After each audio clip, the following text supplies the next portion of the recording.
Friends, I'm Kriti Pathak. Welcome to my channel Study Line. Please like and subscribe my channel and press the bell icon for latest video update. So friends, आज का जो topic है हमारा वो हम start करेंगे all was not well. मतलब कि जो हम अब तक जो टॉपिक पढ़ रहे थे परमानेंट सेटलमेंट के बारे में, महलवारी सेटलमेंट के बारे में और रॉयटवारी सेटलमेंट के बारे में। सो ये जो तीनों टॉपिक हमने अपनी प्रीवियस वीडियो में पढ़ा था, सो इसका ये ऑल वॉज नॉट वेल में कंक्लूज़न दे दिया गया है। मतलब कि इसका पूरा निचोड़ दे दिया गया है, सारे टॉपिक्स का कंक्लूज़न दे दिया गया है इसमें। ये बहुत छोटा सा टॉपिक है, इसे हम पढ़ेंगे। So all was not well, so what was not well. यहाँ पे क्वेश्चन हमारा राइज हो रहा है कि all was not well, so what was not well. मतलब कि क्या अच्छा नहीं हुआ था ये सारे जितने भी महलवारी सिस्टम या फिर परमानेंट सेटलमेंट, रॉयटवारी सिस्टम, जो भी सिस्टम आए थे। परमानेंट सेटलमेंट में क्या होता था कि पीजेंट को बहुत ज़्यादा प्रॉब्लम होता था। जो ज़मींदार होते थे वो लैंड को इम्प्रूव करने के लिए ज़्यादा मनी इन्वेस्ट करते ही नहीं थे, क्योंकि उन्हें भी अपने पास बेनिफिट रखने के लिए पैसा चाहिए होता था। और जो कंपनी कॉफर था उसका रेवेन्यू इतना ज़्यादा हाई था और वो एक परमानेंट था, तो इस वजह से जो पीजेंट थे, जो टीनेंट थे, उनको प्रॉब्लम होता था। तो परमानेंट सेटलमेंट ने भी कुछ उसमें इम्प्रूवमेंट नहीं हुआ। सो परमानेंट सेटलमेंट के बाद आया महलवारी सिस्टम। इसमें भी उतनी इम्प्रूवमेंट नहीं हुई, बहुत सारी प्रॉब्लम आई। देखने के तो सारे जो भी सिस्टम थे सबको एक तरीके से देखो तो सभी अच्छा सिस्टम है, बट जो फेस करता है सबसे ज़्यादा प्रॉब्लम इसमें भी टीनेंट्स को बहुत ज़्यादा प्रॉब्लम आ रही थी महलवारी सिस्टम से।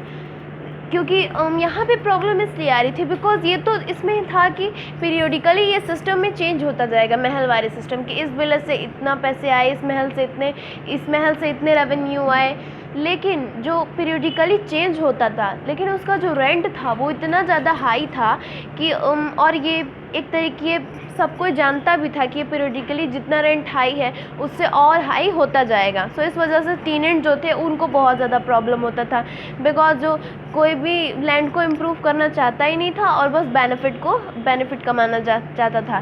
तो इस वजह से टीनेंट को बहुत ज़्यादा प्रॉब्लम हो रही थी।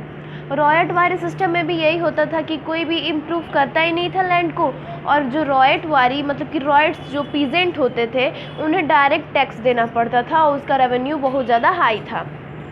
मतलब कि ये क्यों बहुत ज़्यादा हाई सारे में रेवेन्यू है, तो रेवेन्यू को कम क्यों नहीं कर दिया गया। बिकॉज जो कंपनी थे, जो ईस्ट इंडिया कंपनी थी, वो चाहती थी कि बस जितने अधिक से अधिक रेवेन्यू हो वो हमारे कंपनी कॉफर में आ जाए। तो अधिक जो बहुत ज़्यादा हाई रेवेन्यू करके उन्होंने जितने भी सिस्टम बनाए सब फेल्योर गया। मतलब कि ऑल वॉज नॉट वेल, जितने भी सिस्टम बनाए गए वो वेल नहीं गया। अब क्या हुआ, within a few year after the new system were impose it was clear that all was not well. मतलब कि जितने भी सिस्टम बनाए गए it was not well. With him then the desire increase of income, land revenue official fix to higher revenue demand and the peasant were unable to pay the revenue. मतलब कि ये जो कंपनी थी वो ये सोचती थी कि जो हम बहुत ज़्यादा रेवेन्यू लेंगे और ज़्यादा इम्प्रूवमेंट होगा, क्रॉप ज़्यादा ग्रो करेंगे, तो ये जो पीजेंट होंगे वो भी बहुत ज़्यादा धनी हो जाएंगे, इनके पास बहुत सारी लैंड हो जाएगी, ये भी बहुत अच्छे एग्रीकल्चर हो जाएंगे। लेकिन ये ऐसा तब होगा, ये इंटरप्राइजिंग हो जाएंगे, इंटरप्राइजिंग फार्मर हो जाएंगे, इंटरप्राइजिंग कल्टीवेटर्स हो जाएंगे। मतलब इनके पास बहुत सारी मात्रा में लैंड होगी, बहुत सारी क्रॉप ग्रो करेंगे, तो इससे कंपनी को भी बेनिफिट होगा। लेकिन तब बेनिफिट होगा जब लैंड को इम्प्रूव करने के लिए वो कुछ मनी अपना इन्वेस्ट करेंगे, तब तो इम्प्रूव होगा। सो वो अपना कोई भी इम्प्रूवमेंट के लिए कुछ भी इन्वेस्ट नहीं करते थे, इस वजह से बहुत ज़्यादा बेनिफिट नहीं होता, तो बहुत ज़्यादा लॉस होता था। जितने भी प्रॉब्लम थी फेस करना पड़ता था किसको, पीजेंट को। सो मतलब कि जितनी भी सोची गई थी चीज़ें वो वेल नहीं गई, वो जो हैपन नहीं हुए, डिट वॉज नॉट हैपन, कुछ भी चीज़ें हैपन नहीं हुई, ऑल वॉज नॉट वेल, सब फेल्योर गया। मतलब कि ये सारे क्वेश्चन, ये जो जितने भी 3 टॉपिक हमने पढ़ा था, परमानेंट सेटलमेंट, महलवारी सिस्टम और रॉयटवारी सिस्टम, इसका ये कंक्लूज़न है कि कोई भी वेल नहीं गया, सब फेल्योर गए। So this video is completed, this topic is completed. So हम नेक्स्ट वीडियो में अपनी आगे की टॉपिक कंप्लीट करेंगे। Okay, thank you.